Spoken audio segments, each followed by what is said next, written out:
So tuloy po natin ang ating mensahe, the minor prophets.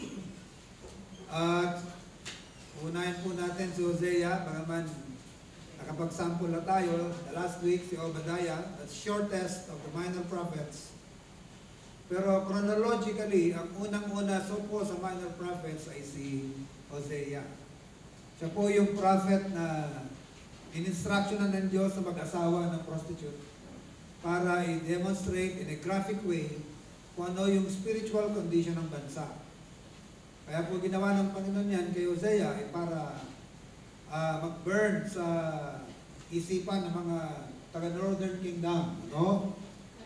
Ang mensahe ng Diyos na ang kanyang bayan ay she is playing the harlot dahil tinuring siya ng Diyos bilang kanyang asawa, pero nagtaksil ang Israel sa Panginoon by entertaining other pagan gods.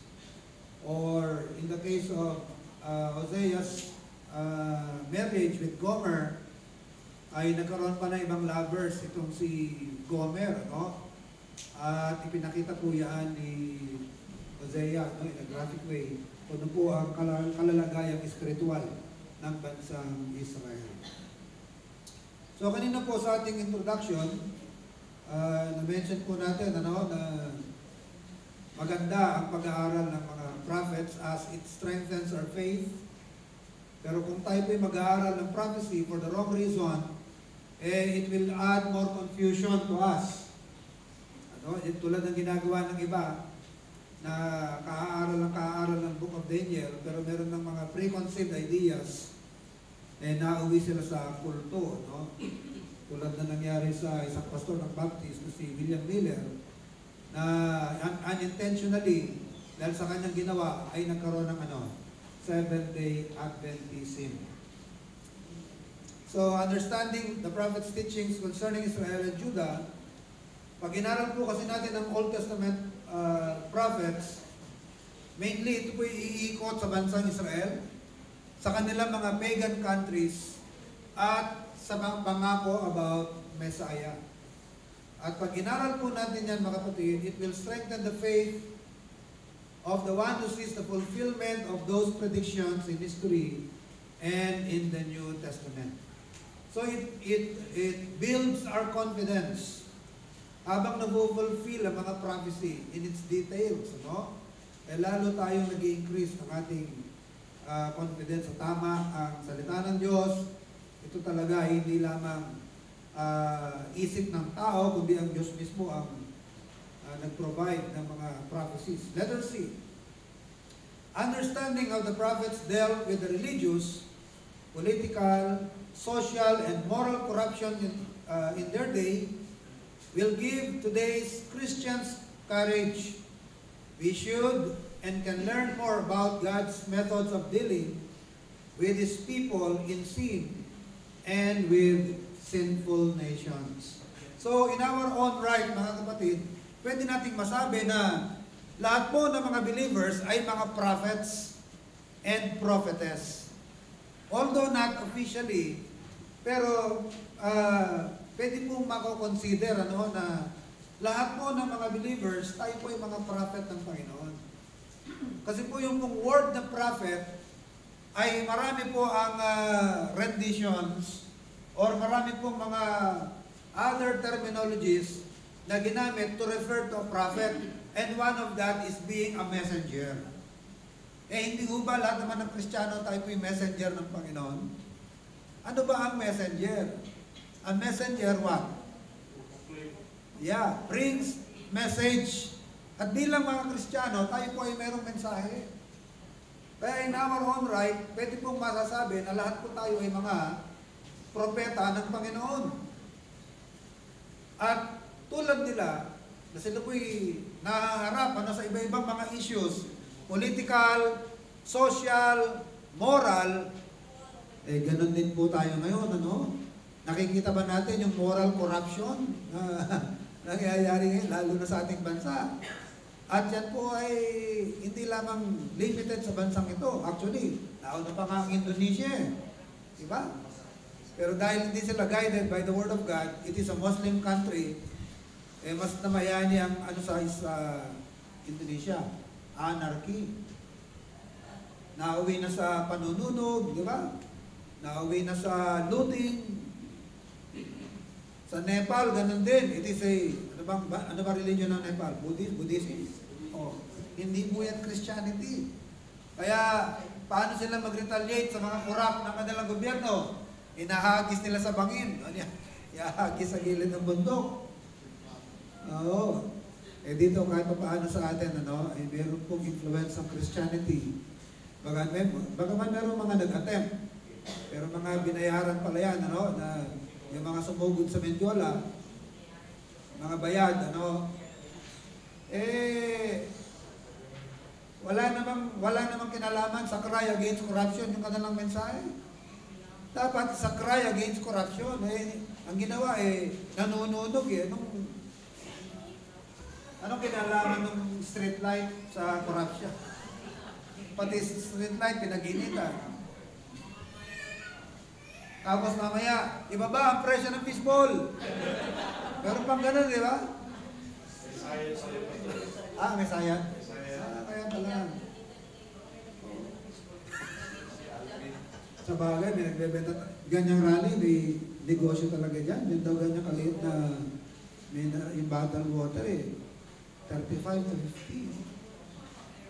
Kaya tama lang yung rally nila, ibaba ang presyo. Masyadong So, ganun po ang sitwasyon sa bansang Israel. Noong sumisigaw ang mga propeta, there are political issues, social issues, moral issues, spiritual issues na kailangang i-address. Ganun din po ang ating kalagayan ngayon. Kaya kung paano po sila nag-perform, nag-function, at naging bold, naging matapang, ganun din po tayo mga kapatid, Ito po parang paghamon sa atin ito Tularan po natin itong mga prophets ng Panginoon. So understanding how the prophets dealt with the religious, political, social, and moral corruptions in their day will give today's Christians courage. Naalala ko po, ganyang sitwasyon Ang naalala ko, naawa ko pa, Elijah, di ba? Alam mo yung feeling na parang, dahil sa feeling mo, nag-iisa ka na lang, Lord, isama nyo na nga lang ako doon sa mga propetang namatay na. Kasi pagkaramdam talaga ni Elijah, he was fully convinced na nagsosolo na lamang siya. Kanyang request, Lord, let me die. I am no use. Ikukumpara niyo po ako sa inyong mga nawan ng mga propeta. Wala naman po wala akong sinabi. Kaya, I'm useless. Lord, just let me die. Just let me sleep the death. Just let me die in peace, Lord. Yan ang kanyang request. Ngayon, ano sabi? Sino ba nagsabi sa kanya? Oy, Elijah, hindi ka nagsosolo. Marami pang remnants. Kaya ginamit din yung illustration ng Paul sa Romans 11:6. Even so, Romans 11 pala, verse 5 yata yan, there is a remnant according to the election of grace. Dahil higit sa kalaman ni Elijah, meron palang 7,000 prophets pa na itinago ng mayordomo, pinaka-mayordomo ni King Ahab, tinago sa isang cave at sinusustentuhan gamit ang pondo ng palasyo. Pwede mo yung kalaban ng Panginoon, siya pa pinagkukunan ng pag-sustain. Oo. 7,000, kung mga adults yan, may mga asawa. O, ilang believers na yan, 14,000, kung may mga pamilya yan. Kaya nakakala ni Elijah, nagsosolo na po siya. And yet, he was standing for God. Kaya at the peak of his courage, at sabi niya, hinamon niya ang buong bansa, magpakita kayo. Pagtagpo tayo sa bundok ng Carmelo. So in Mount Carmel, kung makikita niyo po yung mapa ng Israel, facing Mediterranean Sea, yung tip, yung meron parang pointed na part ng mapa, andoon ng Mount Carmel. Nakaharap po yan sa Mediterranean. Kaya sabi ni Elijah, Pagkita-kita tayo ron, once and for all, ipoprove natin kung sino talaga ang tunay na Diyos. Kung si Baal ba o si Jehovah God, at kung sino man ang totoo, doon na lamang tayo maglingkod. Kung si Baal, lahat tayo, kasama niyo ako, kay Baal tayo. Ngunit kung hindi siya totoo, dapat iwan na natin siya. So, tayo po, ganun din, ano? Kumakaharap tayo sa maraming issues ngayon. Whether religious, political, social, and moral. So, marami po tayong magpupulot na aral. Sabi nga ni Paul sa Romans 15:4, whatsoever things written aforetime were written for what? For our learning. Ang purpose niya na hindi lamang for educational purposes, for the sake of historical details and records, for personal consumption, hindi po yan. Ang purpose po niya ay practical application. Anong relevance sa buhay mo ngayon? Anong kinalaman niyan? Anong connection niyan? Anong application niyan sa present setting mo? Dahil sabi ng Bible, the reason God took pain to record all those details of the past is for our learning. They were written for our learning, for our encouragement, admonition, and for our warnings not to repeat the same mistakes. So hindi yan naparecord para kumapal lamang ang Bible natin, kundi upang kapulutan po ng mahalagang aral. So number 2, alam niyo po sa Old Testament, there are 5 types of speakers. 5 klase o categories na mga tagapagsalita ng Diyos. Una nga po yun sa category ay ang lawgiver. And under that, ang maalala po natin na pangalan ay si Moises. Kahit po sa mga public places, kung saan kayo may makikita ng mga copies ng 10 Commandments, usually, kanino kinakonek yan? O kaninong ribulto? Ribulto yan ni Moises. Sa mga depictions, sa mga murals, sa mga, kahit sa mga ruins, kahit sa mga pictures, mga paintings, kapag 10 Commandments o law pinag-uusapan, usually sinong tao or Bible character ang kinokonek sa law? Moses. Kahit sila Nehemiah, kahit yung mga ibang Bible characters, when they speak of the law, they always connect Moses with the law because he is known as the lawgiver. Not necessarily the author of the law, pero sa kanya ibinigay ng Diyos yung law at si Moises ang nagdala ng batas sa Israel. In fact, kung maalala nyo, nung umakyat si Moises sa bundok ng Sinai, pagbaba niya, dala-dala niya yung kopya, di ba? Yung original. Bakit original? Kasi yung original, napalitan na ng second copy. Dahil yung original, binasag ni Moses. Bakit binasag? Dahil pagbaba niya ng bundok, after 40 days, sabi niya kay Joshua, 40 days na inatay ni Joshua si Moises. Tara, Joshua! Sabi ni Joshua, Moises, mukhang nagkakasayahan sa baba. Hindi kasayahan yan. Hindi yan gera. Yan ay ingay ng kasayahan. Tara, tingnan natin. Lo and behold, pagbaba nila Moises, ano po nakita nila? Mga dancing queen ng mga bansang mga Israelites. Sabihin nyo, simpleng pagsasayaw lamang naman yan eh.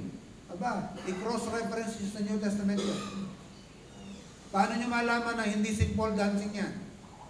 Not because of 1 Corinthians chapter 10. Na yung dancing na nangyari, saan ba sila nag-dance? Sige nga.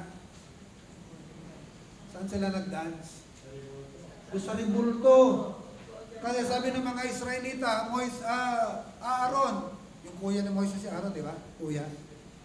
Aaron, parang patay na yata yung kapatid mo, pero mo, 40 days na tayo nakatenga rito, ano bang susunod na gagawin natin?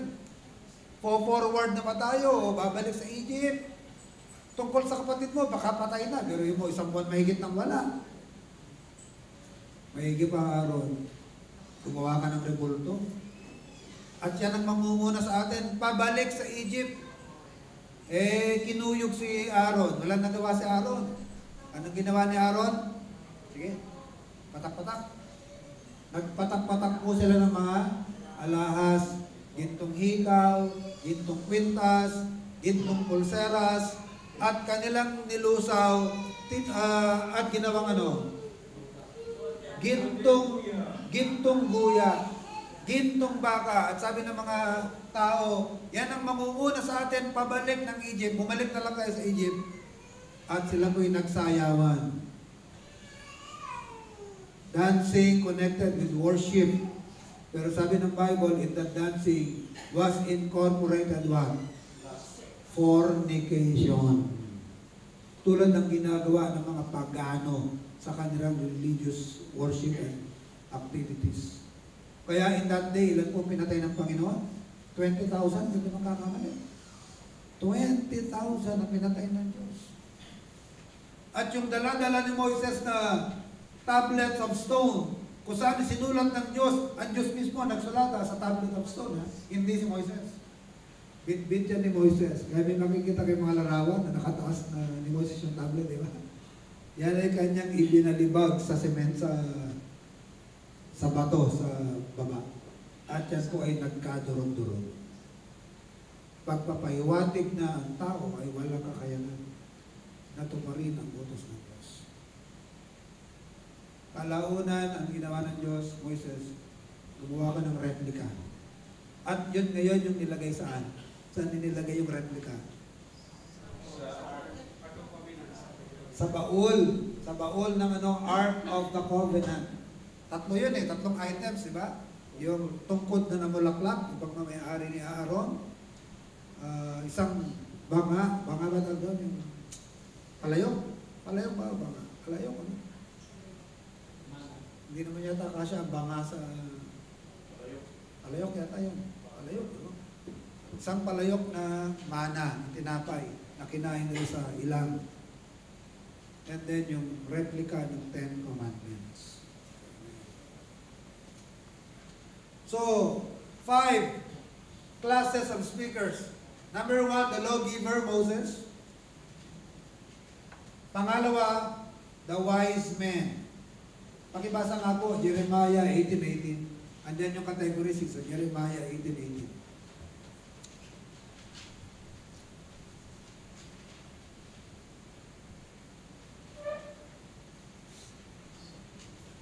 Pakibasa po, Jeremiah 18:18.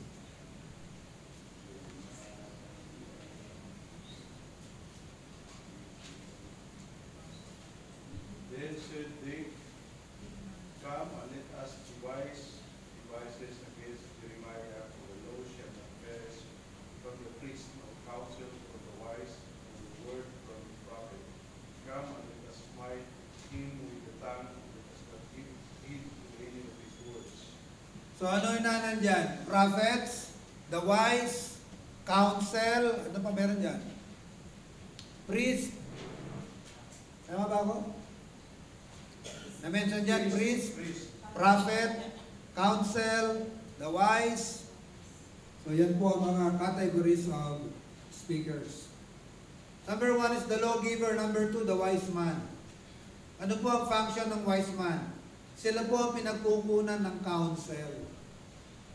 Their function was to give sound advice in matters of life.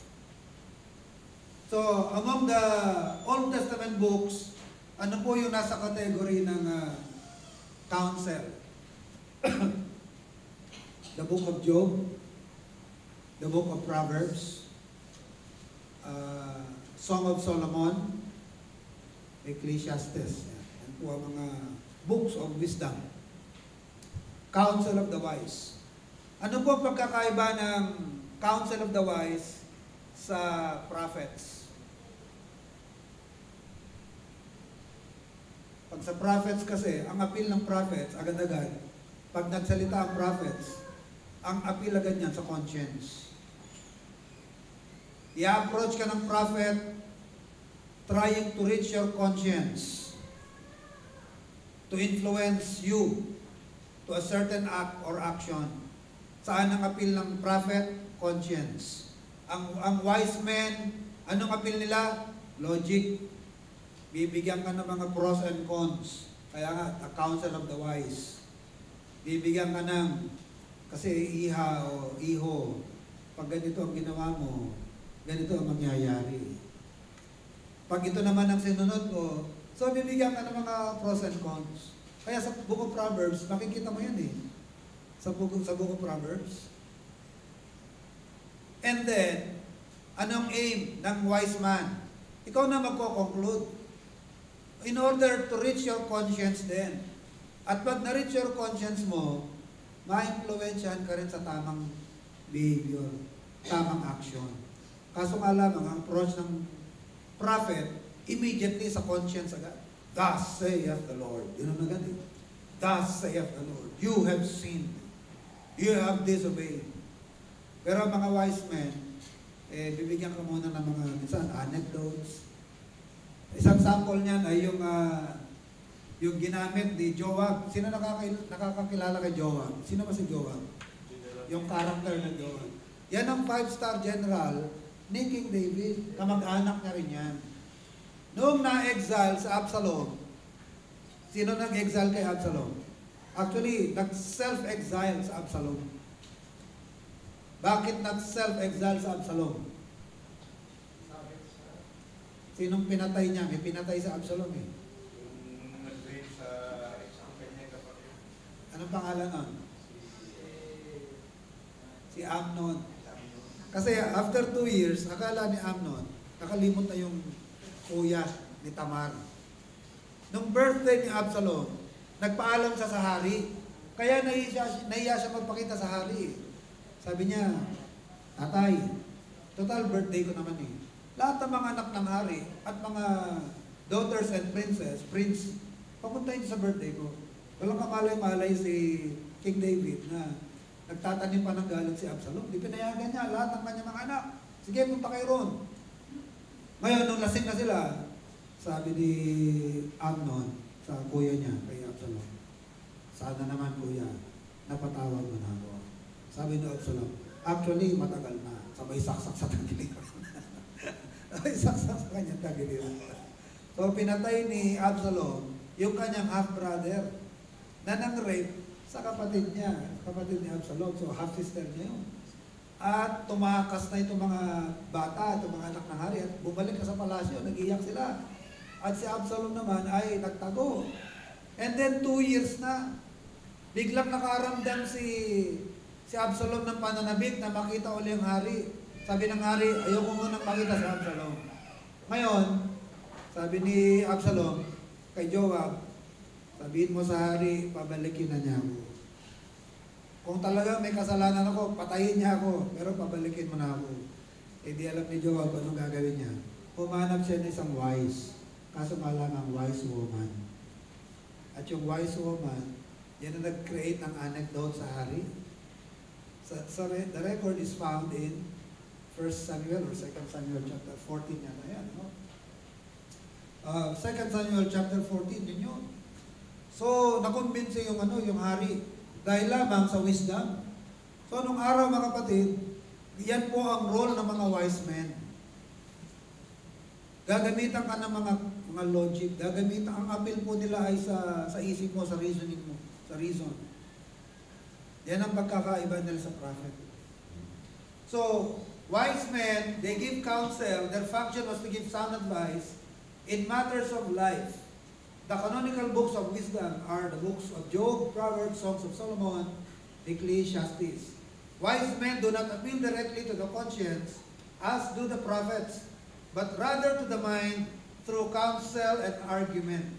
Though their ultimate aim was to reach the conscience and through it influence conduct and life. So, sumunod na speakers para sa Diyos, priests. At ano naman ang role ng priest? They interpret the law, they proclaim the law. The special functions of the priest was related to the law, that is, to declare, interpret, and teach the law. Kaya nga, sinisikat na priest sa Old Testament.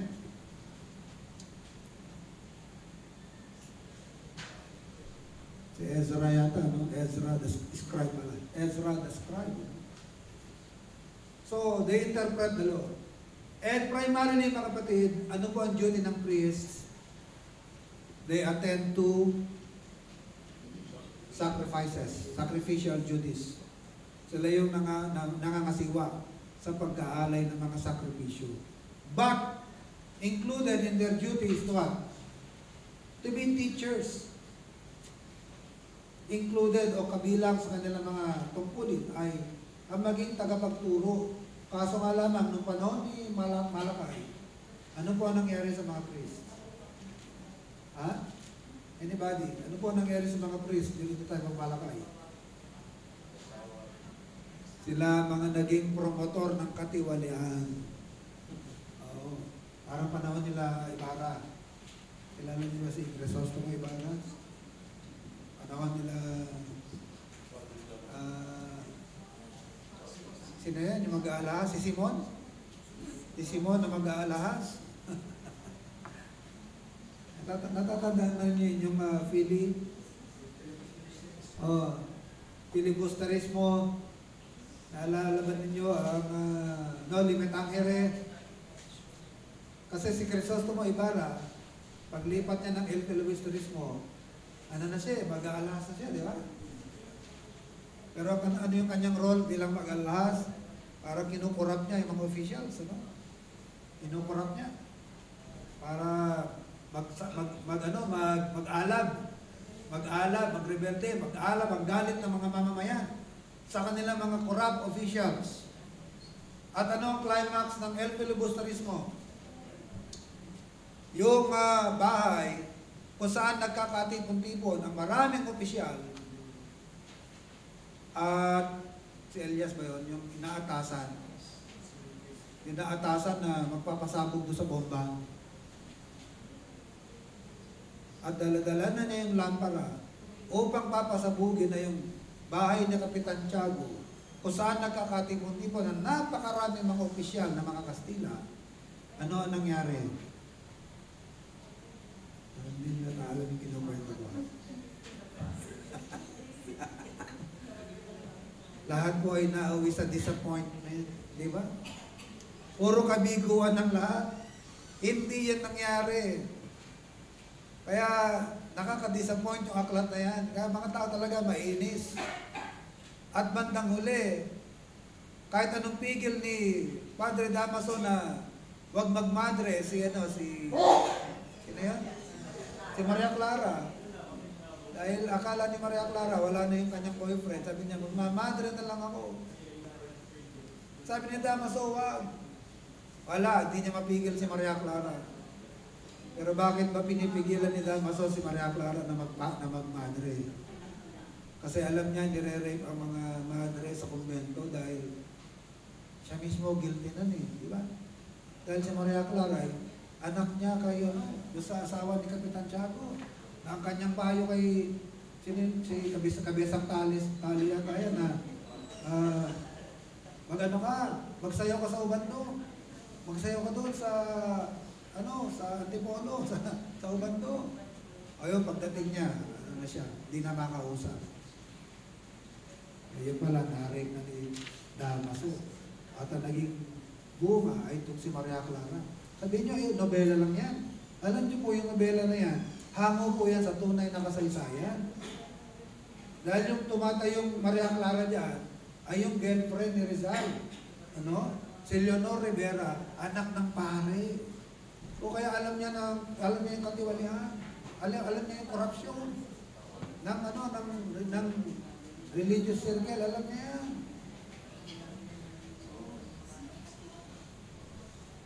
At yung banat sa mga to the women of Malolos, naalala niyo ba yung sulat na yan? Sinulatan na rin to the women of Malolos. Huwag kayong basta-basta maniniwala sa sinasabi ng pare. At binigyan niya sila ng isang aklat. Ang pamagat ay imitasyon de Cristo. Ibig sabihin, si Christ lamang ang sundan niyo. Si Christ lamang ang ating example. Kaya parang gusto ko maniwala, believer yata itong sinasabi. Sabi niya, huwag kayo maniniwala sa mga turo ng pare. Ang paniwalaan niyo ay ang Panginoon. Imitasyon de Cristo. Imitate Christ. Kahit yung title ng libro niya, nasa Bible, di ba? Sun-based na Bible yung, no limit, sun-based na Bible. Isang base na book sa Bible, ang Noling na kere. Touch me not yung... John 20, verse 17. Yan yun eh. Oo. Nagbabasa ng Bible sa Rizal. Oo. Huwag mo akong salingin. Yan yun. John 20, 17. Touch me not. Huwag kayong sumali yan sa mga parasarasaryo na yan. Follow Christ. Imitasyon de Cristo.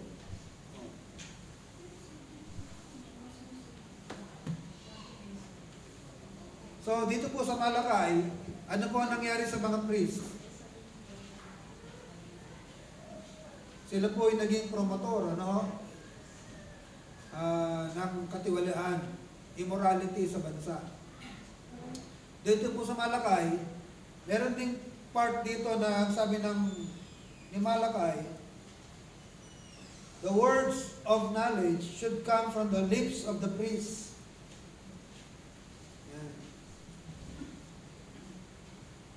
Mahanap ng verse, ano? Ang salita ng Panginoon, ang karunungan, should proceed or come from the lips of the priest. Pero ano yung complaint? Ano yung indictment ni Malakay sa mga priest during the time of Malakay? Sila po pinagmulan. Verse 7 of chapter 2. For the priest's lips should keep knowledge, and they should seek the law at his mouth, for he is the messenger of the Lord of hosts. But ye are departed out of the way. Ye have caused many to stumble at the law. Ye have corrupted the covenant of Levi, saith the Lord of hosts. Chapter 2 of Malachi, verse 7, 8. Dahil sila pa yung naging promotor ng divorce. Dahil sa kagusto nila mag-asawa ng mga pagans, they divorce, they keep divorcing. Mga priest po, dinidivorce ang kanilang mga Jewish wives in order to marry pagan wives. O yan ang mensahe ni Malakay sa mga priest na naging corrupt, naging immoral. Kaya nga, bring all the tithes. Kaya buong bansa nahahawa sa kanila. Kaya ito po yung isang category, ano? Lawgiver, the wise man, and then the priest.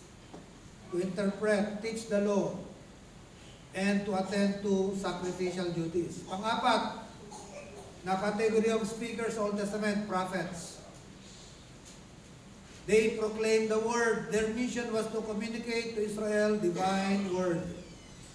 Though they predict, dahil as their job as a whole, ano, kabilang dyan ay ang pag-predict ng mga future events. But they were proclaimers rather than predictors. Pag sinabi natin kasing prophet, malimit na naiisip agad, ano yan, nagpe-predict. Pero hindi po ganun mga kapatid. Prophets are more of what? More of a proclaimer. A prophet is more a proclaimer than a predictor. Kaya nga doon sa 7 gifts, mentioned in Romans 12, 6-8, whether prophecy, let us prophesy. Merong gift of prophecy. Baka ma-misinterpret natin, ano ba yung gift of prophecy? Baka akala nyo, ang gift of prophecy is prediction. Magaling mag-predict ng future events. Hindi po yun ang meaning ng gift of prophecy sa Romans 12, 6-8. Ibig sabihin ng prophecy dyan is the gift of preaching. Preaching or proclaim, proclaimer. Magaling mag-proclaim, magaling mangaral. Or gifted, binigyan ng ability ng Panginoon to preach. Hindi mag-predict. Pero sa kabuuan, ay masasabi nating bahagi ng Old Testament prophets ay yung prediction of future events. Like the coming of the Messiah, the fall of a nation, the judgment of a nation, the coming judgment.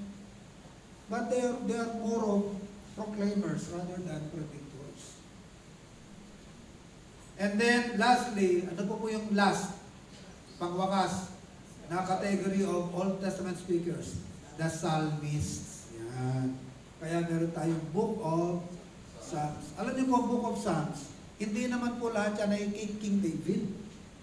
Meron dyan si Moses, Song of Moses. Hindi ako nagkakamali, ano yan? Pakibuksan nyo. Psalm 25, that's the Song of Moses.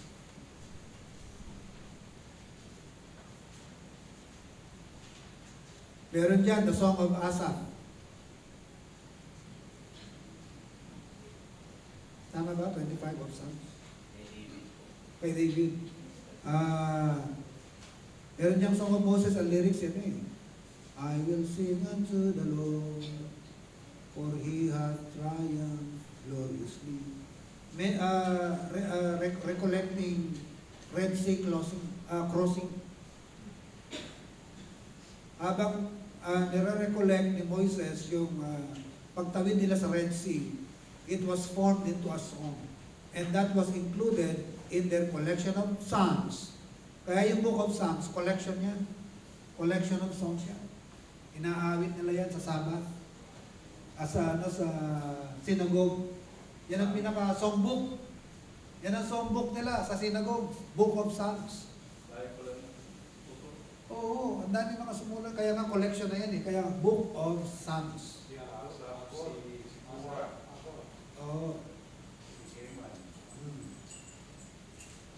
So, ang tawag po sa mga psalmists ay sweet singers or the poets. In them are to be found expressions of the deepest emotions and feelings of the human spirit. Some reflect, others express, many foretell, but all seek the glory of God. Pinaka-famous na example niya, ano, na grabe yung expression, di ba? Yung Psalm 51 ni David, restore unto me the joy of thy salvation. Grabing expression naman yan, ang emotion, ano? Take not thy spirit away from me. Restore unto me the joy of thy salvation. So, yun po ang mga categories of speakers. So, next point po natin, kayo na lamang po ang mag-aral, magbasa nito, the chronological order of the minor prophets, including the years. Yan, ang una sa minor prophets chronologically ay si Obadiah. Yan, hindi pala si Hosea, no? Obadiah, followed by Joel, Jonah, Amos, Hosea, Micah, Nahum, Zephaniah, Habakkuk, Haggai, Zechariah, and then Malachi. Yan. Post-exilic na po yan, ilan yan.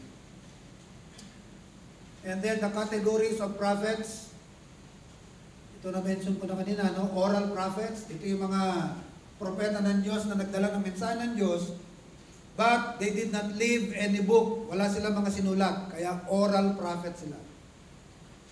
While there are prophets naman po na inutusan ng Diyos sa mag-proclaim, at the same time they left us their writings, like the book of Isaiah, the book of Jeremiah, Daniel, si Ezekiel, the minor prophet, sila po ay mga literary prophets, nag-iwan ng mga mensahe ng Diyos in written form. Yung mga oral prophets, wala silang iniwan na mensahe ng Diyos na written. Tulad nila Elijah, si Elisha. And then, meron din mga panggulo.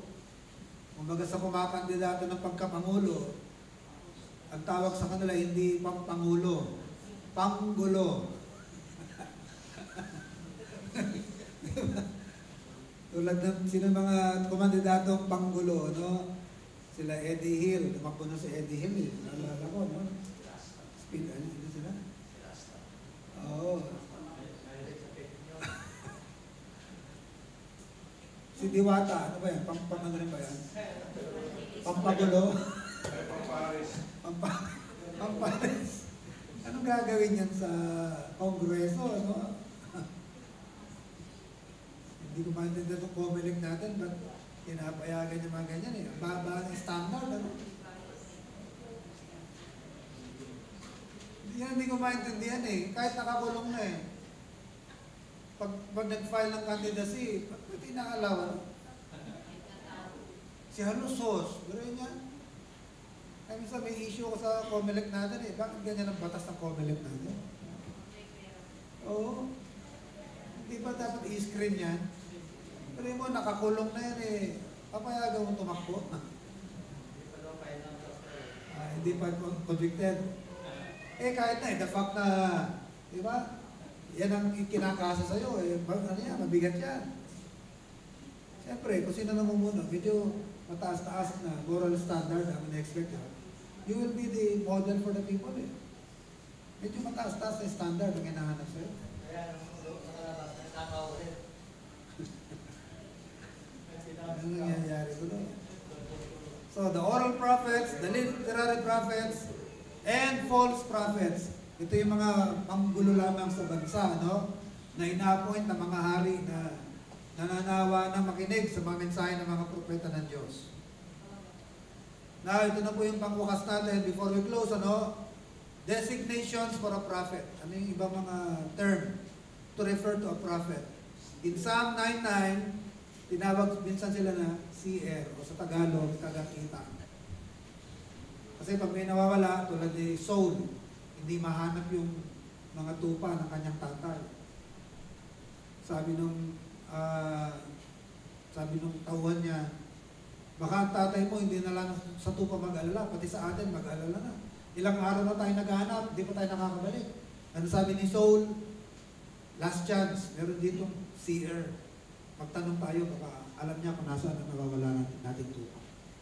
So si Samuel yung tinawag din na seer o tagakita. In Psalm 9:6, ang prophet ay tinatawag din na man of God. In Isaiah 42:19, tinawag din sila na messenger. In 1 Chronicles 6:49, minsan ang prophet po ay tinatawag na servant of God, and in Ezekiel 3:17, tinawag din naman na watchman. Pero napansin niyo mga kapatid, ano? Lahat ng ito applicable sa Christian eh. Lahat tayo po ay mga watchmen ng Panginoon. Lahat tayo ay servants of God. Lahat tayo ay messengers of the Lord. Kaya it also passes the responsibility to us ano, na we should also play the role of a priest, the role of a prophet, ano? In our own right, in our sphere of influence, kung saan man tayo may influence sa ating workplaces, sa eskwelahan, sa community, parang tayo ang prophet kung nasaan tayo. Tayo ang propeta ng Panginoon. At bilang watchman, ano sabi ng Panginoon kay Ezekiel? Bilang watchman, magbigay ka ng warning. Alam niyo ba yung ibig sabihin ng watchman? Sila yung bantay sa tore, di ba? Ang mga kingdoms ng araw, walled. At in strategic corners or place dyan sa wall, merong watchtower. At merong watchman na nakadetail dyan sa watchtower. And these are professionals. Professional saan? In interpretation. Dahil malayo pa lamang, kailangan may ability sila to interpret na yung parating ay may dalang danger or peaceful ang intention. Kaya malayo pa man, matalas ang mata nila, may interpret nila ay yung alikabok na yan ay karavana lamang yan ng mga mangangalangan. No threat. Caravan yan. Pero pagka, parang kabayo itong, mga kabayong, mga rumaragasa, sisigaw na yan. Diba? Close the gates. Yan na yan. Lahat ng mga bata, lahat ng nasa labas, papasukin na nila. Papasukin na. Dahil may parating na panganib. Alam nila yan. Kaya sabi ng Bible kay Ezekiel, I put thee as a watchman in Israel. Give warnings. Pag nakakita ka ng panganib at nag-warning ka at nakinig ang mga tao, maliligtas sila at ikaw safe. Ngunit kung nakakakita ka ng danger at hindi ka nagbigay ng warning, mapapahamak ang mga tao at ang dugo nila ay sisingilin ko sa iyong mga kamay. So yan yung warning ng Panginoon sa Ezekiel. Lahat tayo po ay watchman ng Panginoon. Let's sound the alarm. Magbigay tayo ng warning sa mga tao. Dahil meron po tayong responsibilidad na rescue the perishing, care for the dying, proclaim the message of salvation. May panganib sa tao, the danger of hell, the danger of death, the danger of judgment. Kaya sana po, we sound the alarm. We sound the trumpet. May panganib sa mga tao. Hindi lamang panganib ng gutom, panganib ng epidemic. Higit sa lahat, panganib ng impyerno, panganib ng paghukom, judgment, na nag-aantay sa tao. So we need to perform the role of being watchmen. Kasama tayo, itiniwagan ng Panginoon. Tayo dito kayo, tayo dito bukas na sa pangalan. Salamat po, Ama, sa mga palaala ng inyong salita. Salamat po, Ama, sa mensaheng ito. Nawa po, Ama, ikinapulutan namin ng hamon at aral sa aming buhay. Nawa po, Ama, kami po ay naging seryoso din, Ama, sa pag-perform ng aming obligasyon na inyong iniwan sa amin to share the gospel to every creature. Nawa po, Ama, patuloy niyong palaguin ang aming pananampalataya, forgive us of our sins and trespasses. And we pray for your protection as we leave this place. And continue to bless, Father, our services that we will still conduct this afternoon. Lahat po, Ama, ay aming dalangin at pinasasalamatan sa dakilang pangalan ng Panginoon Jesus. Amen. Magandang umaga.